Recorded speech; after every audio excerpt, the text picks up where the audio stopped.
咗教會咁多年咧，都聽過㗎啦嚇。亞伯拉罕就生以撒，以撒咧就生咗雅各，雅各咧就生咗12個支派嘅仔，係咪啊？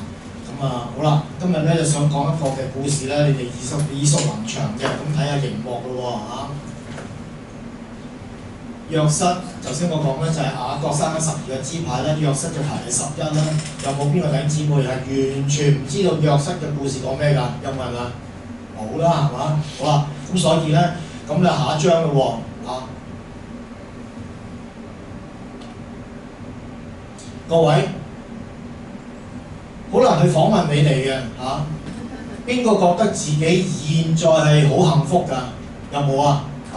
惠芬喎，舅父都有舉手喎，唔舉手即係你哋覺得自己唔幸福啊？玉姐，你幸唔幸福啊？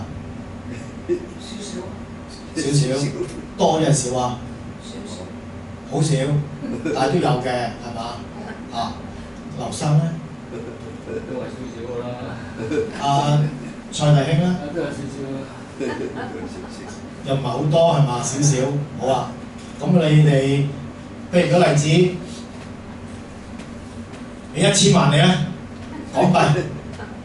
阿劉生，你嘅幸福多唔多啲啊？梗係唔幸福啦。都唔幸福啊？你關佢1000萬邊個使啊？再使，即係你嘅幸福會唔會多咗啲啊？都會多咗啲係嘛？多咗些少。好啦，阿玉姐1000萬都夠啦係嘛？唔使咁多。就多喎，即係佢有1000萬去滿瀉啦。好啦，所以個個都唔同嘅幸福。好啦，下一章啦，各位，呢個比較嚴肅嘅問題啦。你覺得我哋嘅天父上帝是否與你同在啊？覺得冇嘅，完全冇嘅，我感受唔到嘅，咁你又唔敢舉手啦，係咪？依家我問你點解嘅時候，你又唔知點答我。有冇人感受到上帝都同你同在㗎？有啊，嗬！阿劉生都有啲啦，係嘛？一時時瞓唔着嗰時候咪唔同在咯，係咪？係嘛？即係唔係好開心嗰時候咪唔同在咯。阿 Mandy 而家病病地咁，好似唔係好同在咯。係㗎，啱㗎。因為咧好多時候咧，我哋嗰個嘅經歷啦、情緒啦、我哋嘅感受咧，都影響呢啲㗎。我幸唔幸福啊？我開唔開心啊？我覺得最近點樣啊？我信仰好唔好啊？咁樣咧，都係一啲嘅感受嚟嘅。隨住啲感受咧，都會有時一啲嘅波幅嘅。但係上帝與你同在咧，就係應許嚟嘅。主耶穌復活之後，跟住同所有嘅人講喺福音書裏邊，基本上最後一章、最後一段都會講就係主耶穌話：我與你同在，直到世界的末了。咁你相唔相信呢個應許？耶穌話同你同在，跟住佢復活升天，坐喺至大者天父上帝嘅右邊，跟住差遣聖靈，聖靈降臨，跟住就係降臨喺你身上邊，同我哋同在。無論用聖靈降臨、聖靈澆灌、聖靈嘅乜都好啦，用呢啲字眼一啲都唔重要。但係聖靈內住喺你同我心裏邊，即係話身體就係聖靈嘅殿，呢啲全部我哋都明㗎。但係問題就係我哋感唔感受到聖靈上帝同我哋同在呢？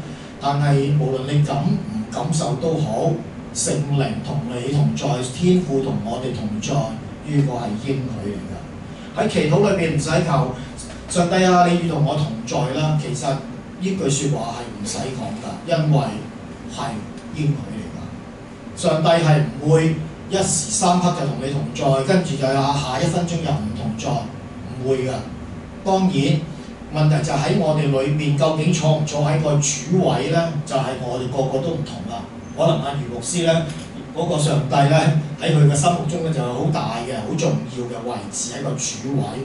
我哋咧就係啲即係好似阿寶明咁樣，都唔係好愛主嗰啲咧，就係上帝咧，可能喺我心目中咧就係我踢埋一邊，士多房啦，瞓雜物房啊咁樣，即係有咁嘅，即係我哋都有咁嘅有咁嘅信徒。好啦，再講一次，同在係應許，係唔需祈求㗎。無論我哋喺乜嘢環境裏邊咧，上帝嘅同在佢會做㗎，因為佢係信實㗎，直到永遠都係一樣唔會改變㗎。呢個係一個事實。下一章啦。但係上帝嘅同在係確實係真實嘅。上帝嘅應許佢會固守嗰個盟約，因為上帝係信實講口齒啦。佢係一定去做完成咗呢個嘅應許，因為呢個就係佢嘅性情。如果佢一時三刻有時有口齒，有時冇口齒，又唔實嘅，即係有講大話嘅話，咁佢唔係我哋敬拜嘅，即係唔係一個嘅咁嘅上帝，唔係咁樣嘅。既然同在係應許，同在係真實，係唔會改變嘅，但係同在唔等於我哋一切一世都係順風順水，唔係一世都係冇困難，唔會冇咗任何嘅即係上帝同我同在，我受咗洗之後咧，跟住就係我唔會失業，我咧永遠賺好多錢，跟住咧我咧就我唔努力經營我嗰個嘅婚姻生活之後咧，跟住咧我兩夫婦咧就唔會嗌交，對唔住，仍然都會嗌交㗎，因為你要俾自己好好地經營嗰個嘅婚姻生活㗎，一樣咧會生意失敗嘅。雖然上帝同在係事實同埋一個真實，但係唔係等於順風順水無災無難。你認唔認同呢句説話？上帝嘅同在係真實㗎，但係唔等於免去一切嘅苦難，一切唔會患病，唔會死亡。呢個係唔等於㗎。同在並不等於一定嘅永遠都順風順水。我相信你會明白同埋應該感受到。今日想講呢個故事，我哋見到呢個人，呢位嘅約瑟，由細至大，上帝同佢同在，但係佢經歷咗好多苦難，但係竟然間呢個嘅青年人知道上帝的同在是真實的，但並不等於免去一切嘅苦難。竟然間呢位約瑟就知道啦。下一章啦。約瑟嘅背景，亞伯拉罕生以撒，以撒生咗雅各，雅各跟住就係即係一個雙胞胎嘅一個第二個仔，跟住就係一個好詭詐嘅，我哋講咗啦。但係到佢中年晚年嘅時候，佢聖潔俾上帝磨練之後咧，成為一個好敬虔嘅到佢臨死嘅時候啊，我哋死嘅時候點樣啊？有一日如果唔我唔好明，即係可能唔知幾多歲死離開呢個世界之前，可能病到暈暈頓頓，跟住就係即係我哋都唔會坐起身，跟住就係扶住嗰個杖頭，跟住我要敬拜上帝。我哋先可能已經冇咗咁嘅精力，冇咁嘅魄力，甚至冇咁嘅心情，只係會怨喺上帝點解你同我同在都唔醫我啊？救我啊，唔幫我，只係會埋怨。但係呢個嘅雅各就唔同，佢雅各生咗都係呢個嘅約瑟係排第11。其實約瑟，我相信佢嗰個背景悲慘過你同我㗎。我唔知你排第幾啦，阿玉姐肯定最大啦，係咪？阿楊師又即係有，即係你好多嘅兄弟姊妹啦，個個家庭都唔同啦。阿舅父阿 Sam 哥，個個家庭都唔同啦。但係竟然間呢個約瑟係點樣啊？約瑟係排第11，但係佢屋企複雜到點樣啊？有個阿媽就係拉結，跟住竟然間仲有3個嘅細媽。你屋企會唔會咁複雜啊？一個爸爸有4個嘅太太，你有10個阿哥，呢個約瑟有10個阿哥，但係10個阿哥只係同父異母，可能各為鬼胎，跟住爭身家諸如此類。而家呢個約瑟成長嘅時候，一至到17歲，而家講緊開始17歲嘅呢個嘅年青嘅約瑟啦。約瑟容貌俊美，好似佢阿媽拉結咁樣，但係亦都係雅各年老嘅時候生嘅。但係佢家庭好複雜，好似啲電視劇《溏心風暴》咁啊！屋企裏面咧，竟然間係仲有一個阿媽之後有3個嘅即係細媽。下章啦，有10個阿哥，但係咧呢個嘅爸爸雅各咧就好偏心嘅。唔知你細個我細個嘅時候，我哋嘅父母偏唔偏心嘅咧？而家呢個雅各阿爸咧就好偏心嘅，因為佢最愛嗰個嘅老婆就係拉結生咗當時第一個仔，係當時得一個仔嘅啫，未生別亞敏嘅，未生第12個仔嘅。咁個雅各就係佢最中意個太太拉結生嘅，於是乎呢個偏心嘅阿爸咧就做咗一件彩衣。咩叫彩衣咧？彩衣喺舊約其他嘅書卷咧，喺撒母耳記上裏邊講咧就係彩衣咧，就係啲做俾公主着㗎，即係皇帝嘅個女啊公主着嘅，叫做彩衣。彩衣應該就係非常之美麗嘅。哇！將呢個雅各咧好似扮到咧成個公主咁樣，成個王子咁樣。但係唯獨做一件啫，就俾咗第11個仔約瑟。如果你係1至到第10個嘅仔，其他嘅仔會唔會嬲咗呢個第11個細佬啊？得你有嘅啫，阿爸幾偏心，你阿爸偏心啊對你，會唔會對其他嘅仔即係嘅兄弟姊妹即係好啲啊？可能我哋細個都有咁嘅情況，如果你冇咧，你父母就得好好啦。但係呢個偏心嘅雅各咧，就係唔係一個稱職嘅父親，令到10個仔咧都好憎呢個第11嗰個嘅約瑟下章。於是乎點樣啊？不過而家呢個約瑟嘅性格咧係好率直嘅。17歲嘅時候，佢阿爸俾咗一件嘅彩衣，一個嘅即係華麗嘅衫俾佢，佢就着住日日都好招搖。哇！我阿爸俾我，阿爸俾我，咁十個阿哥咧就眼紅啦。但係同樣嘅呢個嘅約瑟咧，嗰個性格就好直嘅，率直好唔好啊？率直都好㗎，不過有碗話碗，有碟話碟咧，就好乞人憎啦。嗰10個阿哥就好憎佢啦。點樣啊？正面嚟講好單純，好率直，跟住就係善惡分明，跟住就係好單純嘅倚靠上帝，冇問題㗎。但係同樣喺負面嚟講，即係不近人情嘅，直有話直説嘅，跟住冇避忌嘅，跟住咧就唔識睇過10個阿哥嗰眉頭眼額，跟住咧於是乎佢10個阿哥咧就好憎佢，於是乎10個同父異母嘅阿哥就好鬼討厭呢個約瑟。聖經話不與約瑟講和睦嘅説話，一講説話就單打佢，跟住就係越發就恨佢，甚至妒忌佢，因為阿爸偏心，經常去幫佢，甚至就係即係令到成個家庭好似溏心風暴咁樣，於是乎日日都喺嗰個鬥爭裏邊打仗。於是乎，我刪咗一啲嘅過程嚇，即係呢個嘅約瑟就跟住就係即係喺個發夢裏邊嗰啲嘅，即係見到又話佢阿哥10個阿哥咧，嗰個好似禾捆咁樣向佢鞠躬啊！呢個咧我講個故事我刪除咗，跟住第2個發夢咧就係約瑟咧發現個夢境，發夢之後講俾佢阿爸、佢阿媽同埋10個阿哥聽，佢話佢夢見太陽、月亮。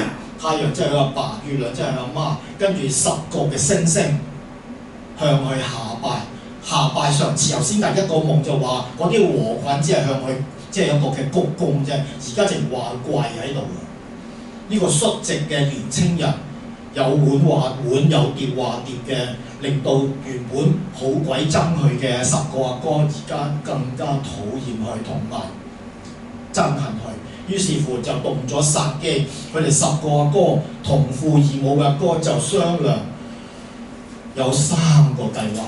第一個計劃就係殺咗佢，一了百了，跟住將佢抌落嗰個嘅即係嗰個坑裏邊，跟住就扮到點樣啊？有嗰啲獅子老虎咧將佢食咗，咁啊將呢個眼中釘除去咗啦。呢個就係 A 計劃。B 計劃第2個計劃咧就係呢個嘅流便咧就話唔好害佢，因為都係我哋嘅兄弟，雖然我哋都好憎佢啊。跟住我哋將佢抌落嗰個坑嗰度啦，等佢餓死又好，即係望天打卦。如果佢即係冇有命嘅咧，就係佢嘅命數好，佢命運好。如果佢死咗就會死啦，但係就唔好殺佢，因為免得流佢嘅血。跟住咧，上帝追究呢10個阿哥。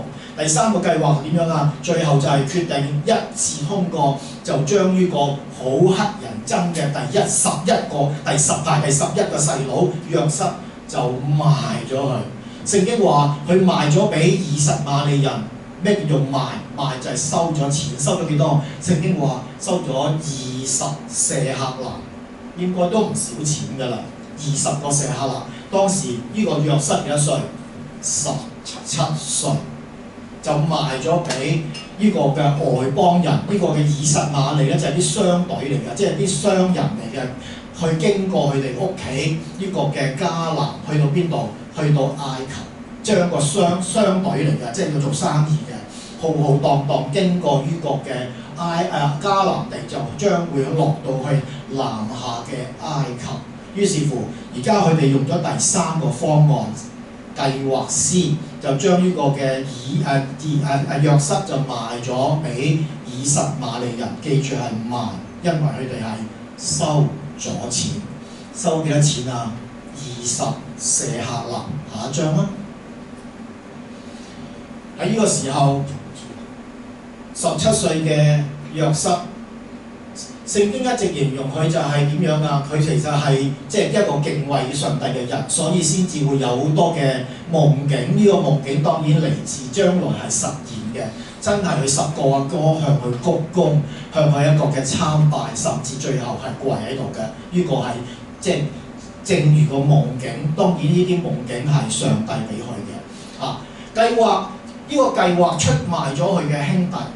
請問你會唔會因為啲錢將你嘅兄弟姊妹、阿哥、家姐、細佬妹賣咗佢？獄者，當你屋企好窮嘅時候，你好想食呢個嘅燒鵝髀，好想食嘅乳鴿，跟住就係屋企但係又冇錢，將阿妹、阿 Ellen 姨、阿雅益賣鬼咗佢咧，我就換到幾隻燒鵝髀啦咁樣，你會唔會咁做啊？唔會啦。係啦，你唔會啊，劉生你會唔會啊？唔會。Sam 哥你會唔會啊？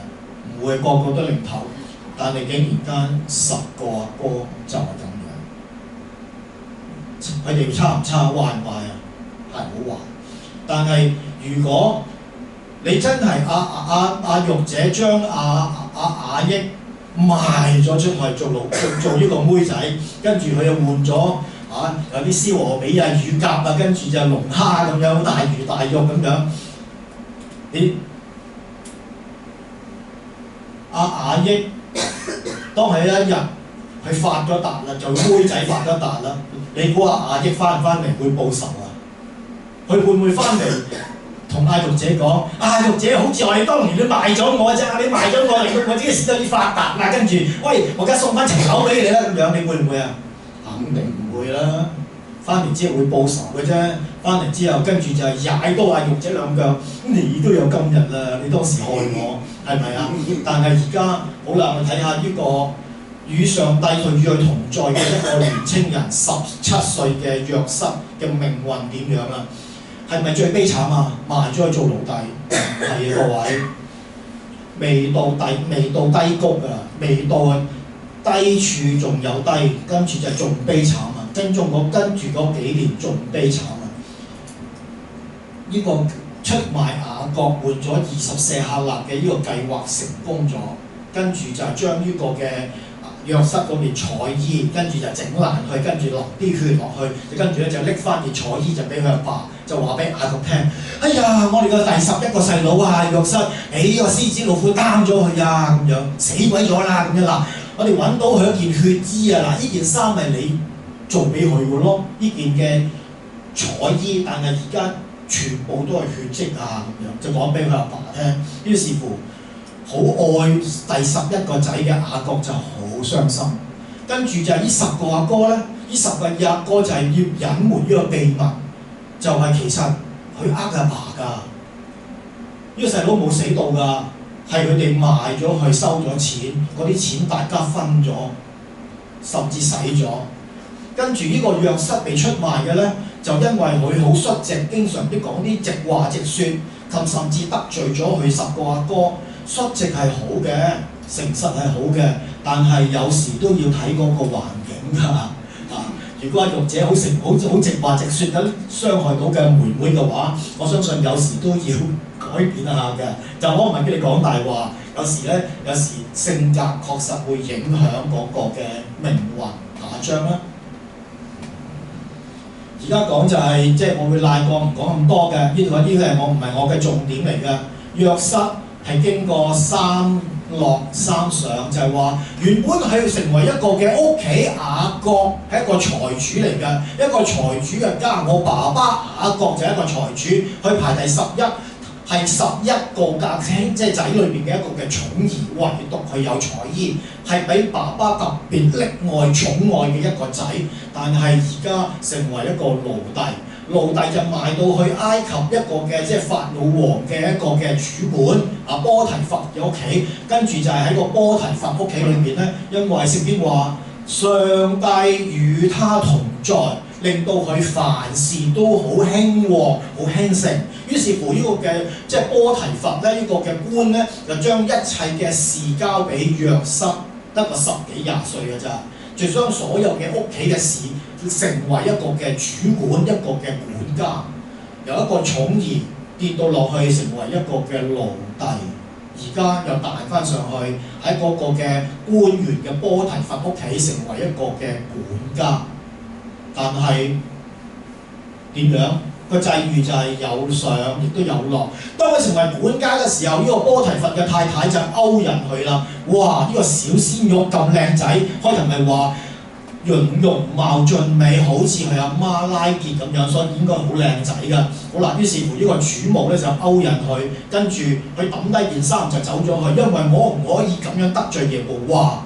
呢個嘅約瑟親口講嘅，所以佢心裏邊係有耶和華㗎。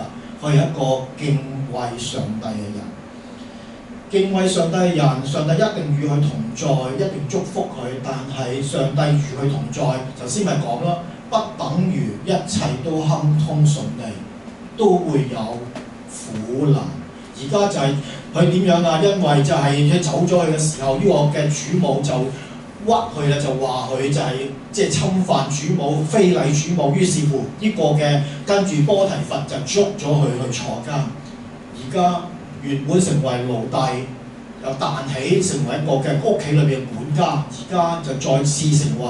仲慘就係、是、個監倉裏邊嘅囚犯，但係又好奇怪喎！喺監倉裏邊坐監，竟然間啲獄警啊、獄長咧，跟住就特別恩待佢，因為聖經話上帝與佢同在，一切掌管嘅俾呢個約瑟掌管嘅事情都係亨通順利，竟然間喺監獄裏邊成為一個嘅領班，坐監都可以成為領班喎，坐監變咗坐監裏邊最大嗰個管理嗰個監倉咁得意嘅喎。好啦，呢個就係上帝同在，亦都帶嚟一啲上帝嘅祝福。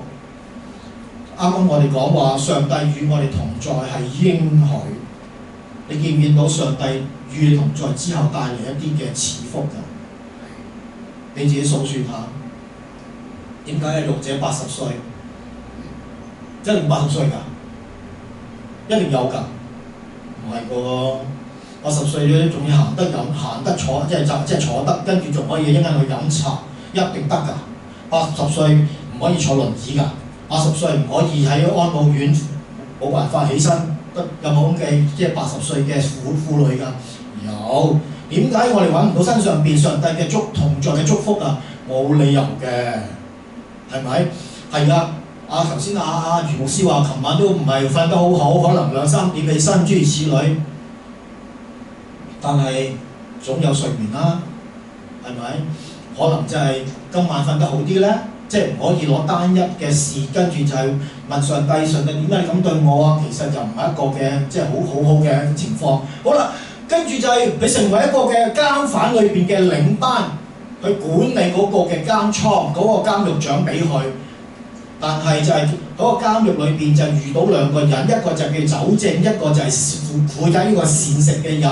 但係2個都得罪呢個嘅，一個膳長，一個酒政，跟住得罪咗當時嘅法老王，當埃及嘅皇帝。於是乎2個都被喺個監獄裏邊咧就坐監。於是乎佢哋咧就有啲嘅夢境裏邊，跟住咧呢個嘅約瑟識得解夢。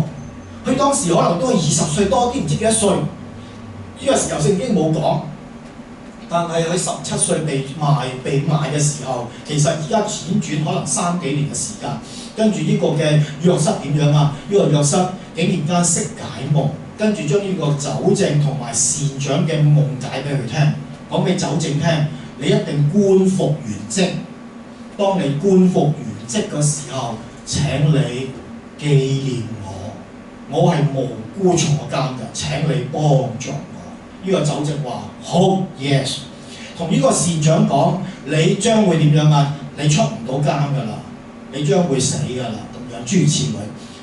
跟住真正呢個夢境原來實現咗，酒政真係官復原職，翻去法老王嘅身邊。但係聖經話呢個酒政忘記咗呢個嘅約瑟。你做約瑟嬲唔嬲佢啊？跟住過咗2年，即係話呢個冇犯罪嘅呢個嘅約瑟，竟然間就喺個監獄裏邊坐咗2年監。我哋會問，點解一個美好靈性嘅一個嘅年青人，冇做過任何壞事，竟然間俾佢10個阿哥，雖然唔係同一個阿媽啫，都係同父啊。雖然係同父異母，點解俾佢10個阿哥出賣咗？我哋有好多嘅疑問，點解一個嘅好敬虔嘅一個嘅約瑟即係10幾20歲，佢主母勾引佢即刻走逃跑，因為話唔可以得罪我嘅上帝。一個咁好道德嘅人，點解會坐監？仲係無端端最少坐咗2年。聖經話2年之後，呢個法老王發夢，成個埃及所有術士都解唔到呢個夢境。呢個酒政即係話喺皇帝身邊負責啲飲品嘅官員，或者負責呢個皇上嘅一啲嘅起居嘅一啲咁嘅官員，呢個酒政2年之後突然間醒起，哎呀，我犯罪啦！我當時坐監嘅時候，我發夢呢個嘅約瑟年青人解俾我聽個夢境實現咗，我應承佢，我會幫你㗎。我知道你係即係無故嘅坐監，你係冤枉你坐監嘅。佢先至醒起，就同呢個嘅法老王講：啊，有個嘅夢喺個監倉裏邊有個咁嘅年青人啊，佢哋嘅神同佢同在㗎。於是乎法老就叫呢個約瑟出嚟，約瑟就解咗呢個夢境。7年嘅豐年，7年嘅荒年。好啦，大致呢個啲故事唔講啦，我當你聽過同埋識啦。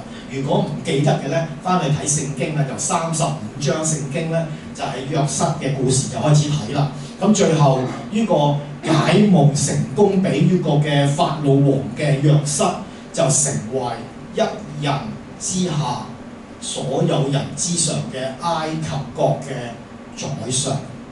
各位去到呢個時候，你會唔會俾啲掌聲？哇，好嘢！即係勝義必勝啊！黃飛鴻係會贏嘅，石堅係會輸嘅。但係各位未啊，呢個故事未完啊！好啦，跟住就係下一章咯喎。上帝與呢個嘅約瑟年青人嘅同在，頭先我講。同在係必然嘅，因為上帝與愛佢嘅人係同在㗎。上帝嘅愛一定係愛你同愛我，亦都唔使喺新約裏邊，我哋唔使祈求，因為耶穌嘅講嘅説話，佢一定遵守，佢唔會食言，佢唔會欺哄所有信佢嘅人。佢話與你同在，直到世界嘅末了。同在唔等於無風無浪，我哋同樣都會經歷人生裏邊各樣生老病死，所以有病唔使質問上帝，你死鬼咗去邊啊？點解你唔幫我，你唔救我？唔係嘅啊！上帝嘅同在係有嗰種嘅塑造嘅計劃嘅啊，有嗰個嘅佢嗰個嘅計劃嘅同在係有目的嘅。叫我哋有嘢學㗎，有鋪排，有計劃㗎。同樣呢個故事裏邊，上帝同約瑟同在係絕對㗎，唔係嘅話，佢唔會經歷過低谷之後就可以上翻去一個嘅高處，一個高地。而家下一章題啊，呢邊講緊呢個約瑟已經成為一個宰相，貴為一國嘅。即係一個最大嘅官員。喺另外一邊，聖經話喺迦南地雅各同埋呢10個嘅阿哥嘅時候，佢哋就遇到最大嘅饑荒。於是乎佢哋要落嚟一個埃及，聽聞南邊下邊嘅埃及有糧，因為點解啊？因為約瑟管理呢個嘅埃及地，佢教識呢個法老喺7年嘅豐收嘅年份裏邊點樣儲備個糧食，準備嚟緊嘅7年嘅旱災、7年嘅饑荒。所以唯獨成個大地喺下邊，以色列嘅下邊裏邊，迦南地嘅下邊，埃及唯有佢有豐盛嘅食物，所以呢個雅各就派佢10個嘅仔，即係以約瑟嘅10個阿哥，就南下落嚟埃及糴糧。個過程我全部都唔講啦，你自己去睇啦嚇。好啦，下一章啦。跟住就係去到最後嗰個場景，當然約瑟用好多嘅方法去試驗佢哋10個阿哥咁多年之後，唔知道佢10個阿哥有冇生命上邊嘅改變。如果冇改變嘅話，十幾年前當時幾歲？當時約瑟已經30歲，聖經話佢已經做呢個嘅宰相，見翻呢個哥嘅時候咧就係30歲，經歷咗13年。13年之後，呢10個阿哥會唔會變本加厲，越嚟越衰咧？越嚟越邪惡咧？呢個約瑟好想知道，究竟呢13年佢哋有冇即係悔改咧？有冇心裏邊俾嗰個罪惡即係責備佢，跟住佢開始有流露一啲？如果可以時光倒流嘅話，我會賣咗呢個細佬啦。會唔會咁樣咧？所以經歷嗰個嘅重逢嘅時候，用咗好多方法，睇下呢10個阿哥，你哋有冇得救？當呢個繼位為宰相嘅約瑟坐喺個寶座上面嘅時候，佢喊10個阿哥即係跪喺度，即係因為敬拜呢個嘅埃及嘅宰相啊嘛，佢唔知道上面嗰個係細佬嚟噶嘛，唔知道係約瑟嚟噶嘛因為約瑟由17歲已經變成30歲啦。即係老咗啦，有啲胡鬚啦，甚至係着咗呢個嘅埃及官員宰相嘅王嗰啲個衣服啊嘛，高高在上，所以佢個頭都唔敢擔起10個阿哥。跟住又成個過程裏邊，而家嘅考驗佢，如果去到呢個場景，惠芬、劉生，你係約瑟嘅話，你點對於10個阿哥啊？你都有今日啊 ！You have today， 你都有今日啊！你10個人仲唔係喺度跪喺度求我於是乎點樣啊？即係打你一身跟住咧就係一人打100棍咁樣諸如此類，趕翻你走咁樣一係咧就羞辱佢哋，一係咧就即係攞坐監禁佢。我都坐咗幾年監啦，跟住你哋坐幾年監咁樣。約瑟好多嘢做，好多嘢諗，但係佢又冇咁做。原來聖經話佢完全冇咁做，冇羞辱佢阿哥，冇鬧翻佢哋，冇點樣，乜嘢都冇。聖經話佢竟然間對同佢哋10個阿哥講：我是約瑟。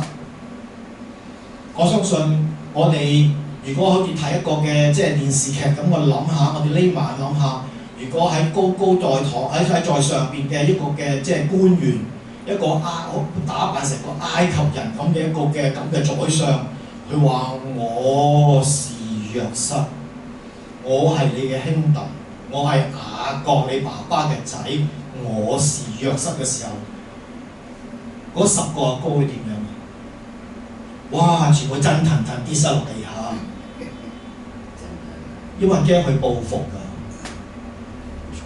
因為真係出賣咗佢，收咗錢。原本一個屋企裏邊嘅一個嘅最得寵嘅仔，而家點樣啊？去到變成奴隸，跟住就去嗰個過程裏邊，佢哋都唔知道嗰個細佬嗰個命運點樣。聖經就話我是約瑟，所以各位，我唔知道你屋企裏邊即係原生家庭裏邊和唔和諧嘅咧。如果和諧嘅，好似阿玉姐同埋阿益啲嘅兄弟姊妹咁和諧咧，我為你感恩。如果唔係喎，我屋企都好似溏心風暴咁嘅喎，我同嗰啲阿哥、家姐、細佬妹全部都好多問題，從來都唔來往嘅。各位學翻呢啲故事啦，好似約瑟咁樣啦。我是約瑟，將一切嘅嘢忘記咗佢，重新將個兄弟情、兄弟姊妹情做翻好啦。呢個亦都係我哋嘅信仰嚟嘅。下一章啦，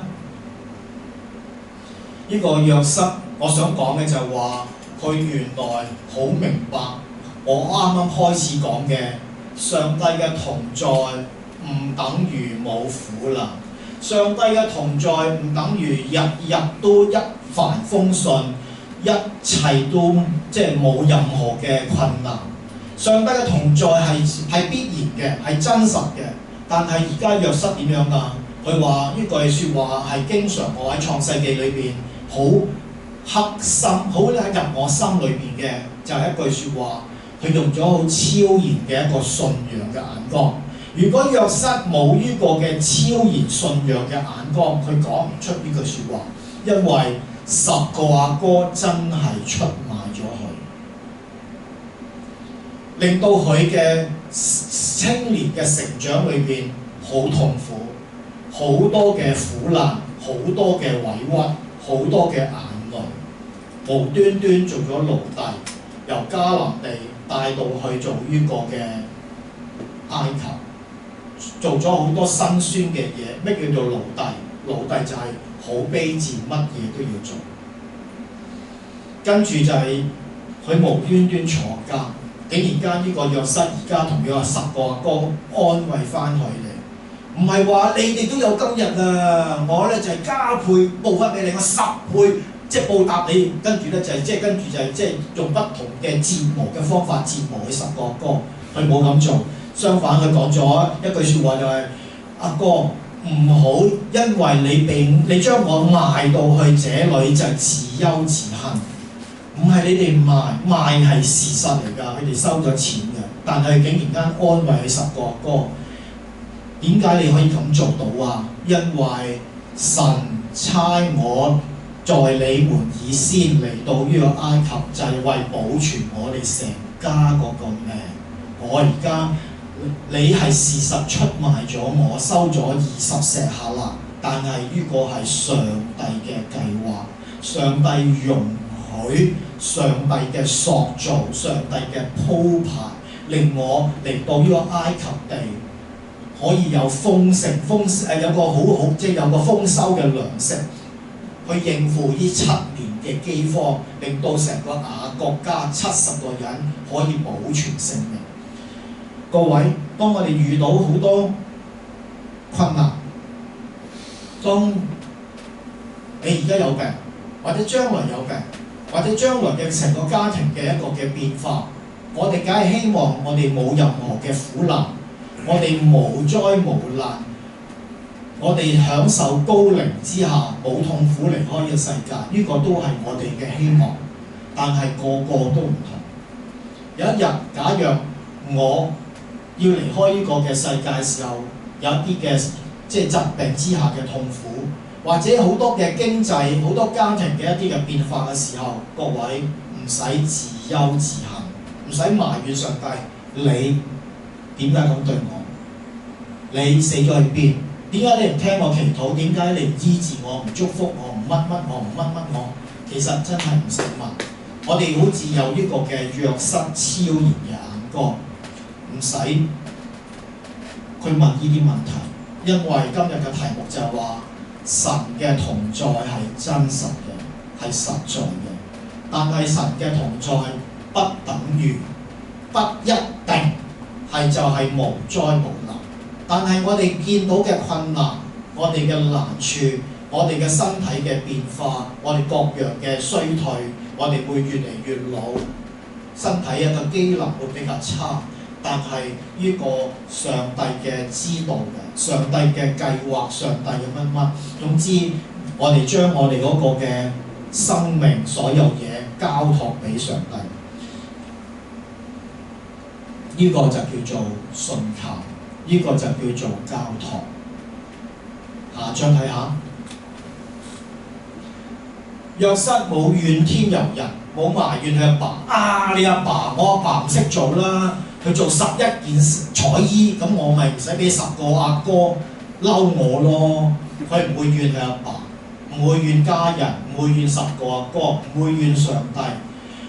以前嘅嗰種不幸，我而家已經好幸福啦，我已經成為一個宰相。佢唔係咁諗，佢竟然間好超然嘅，佢係被佢阿哥最親嘅人、最信任嘅人、最有血緣嘅人、最親密嘅兄弟姊妹兄弟出賣咗佢，但係竟然間話呢個係上帝差遣，呢個請問係唔係超然嘅眼光啊？所以各位，當我哋有困難、有苦難、有擔當起嘅時候，唔好用一啲埋怨嘅字眼去埋怨上帝。我哋試下，好似呢個嘅年青嘅約瑟，用一啲超然嘅眼光。就算我將來，我相信個個都係㗎，我哋都會病㗎，我哋都會死亡㗎。我哋會同上帝講：我感謝你，你接我返天家，唔需要有任何嘅再經歷世上邊嘅一啲嘅苦難，因為我哋深信喺天家裏邊冇眼淚、冇疾病，只有好多嘅祝福同埋平安。我哋有咁嘅超然嘅眼光。下章啦。所以上帝嘅祝福係點樣㗎？上帝嘅同在係點㗎？係有福㗎，但係同樣有禍㗎。有困難，但係一定有平安㗎。係一定會經歷到嘅。我哋會有有唔開心嘅時候，亦都有歡笑嘅時候，有苦有樂，有生有死，有聚有散。我哋聚埋一齊呢個嘅主日，但係應間一散會，我哋都會分散。所以人生裏面就係有順境，亦都會有逆境。所以有逆境嘅時候，唔使怨天怨神。但係我哋感受到有順境嘅時候，我哋就感恩。相反，如果我哋有逆境嘅時候，我哋去同上帝講：我感謝你啊，令到我有逆境，令到我信仰更加堅固。哇！我相信上帝聽到呢個嘅祈禱、呢個心聲嘅時候，佢更加嘅開心，同埋明白我哋個信仰真係更加嘅去到另外一個層次。今日我想講嘅就係期望。我梗係希望各位在座嘅弟兄姊妹，巴不得將我擁有嘅嗰種賜福、嗰種祝福俾埋你，我都願意。但係人生唔係咁樣。當我哋有逆境嘅時候，各位記住，我哋喺逆境裏邊，上帝我都仍然多謝你。記住喺我哋忍受唔到嘅時候，上帝會幫我哋開個又新又活嘅路。但係好多時候，我哋只係記得上半橛，下半橛講乜嘢啊？當我哋忍受唔到嘅時候，會幫我哋開個又新又活嘅路，係聖經金句嚟㗎。但係就係下一句就話點樣啊？又新又活嘅路，令我哋可以忍受得住，可以直接面對我哋嗰個困難啊！唔緊要嘅，啱啱咧就影響咗我哋再聽一次。好多時候我哋話有困難嘅時候，上帝啊，你幫我頂唔順啦，我唔得啦，你幫我開個又新又活嘅路啦。好多時候咁祈禱，但係記住聖經嘅金句，下一句講乜嘢啊？開又新又活嘅路，令我哋可以喺個現今嘅困難裏邊可以忍受得住。外在嘅困難嗰種逆境係冇改變嘅，改變係乜嘢啊？改變係我哋嘅心情、心境同埋睇法。呢個就係我哋要學嘅，我哋同祈禱。慈愛天父，我哋滿心嘅感謝，確實聖經裏邊有好多前輩偉人、信仰偉人嘅故事，呢啲係佢一生裏邊嗰種嘅精彩嘅經歷。當我哋睇呢啲故事嘅時候，我哋去思考就係佢嘅優點，我哋要學習。約瑟就係一個敬虔嘅人，上帝你與佢同在。經文裏邊多次強調上帝你與佢同在，所以你賜福俾佢。但係同在唔等於呢個約瑟一生都裏邊無災無難。佢同樣經歷過同在，但係有好多困難。但係喺困難裏邊，永遠有新嘅出路，有新嘅一個嘅方向，令到佢可以忍受得住。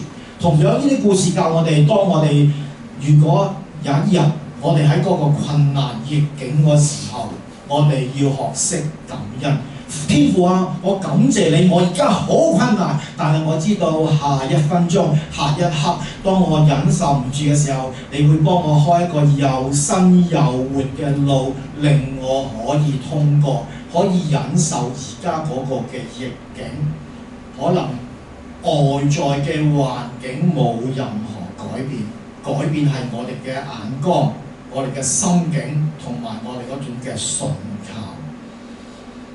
願明白呢個嘅教導嘅弟兄姊妹，天父啊，你賜福俾在座嘅每一位，榮耀歸俾你。聽我哋祈禱交託，奉主耶穌救主名禱告，阿門。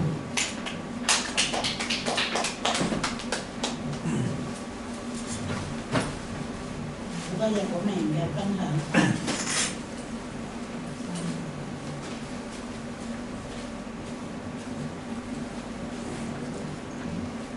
而家擘餅嘅時間。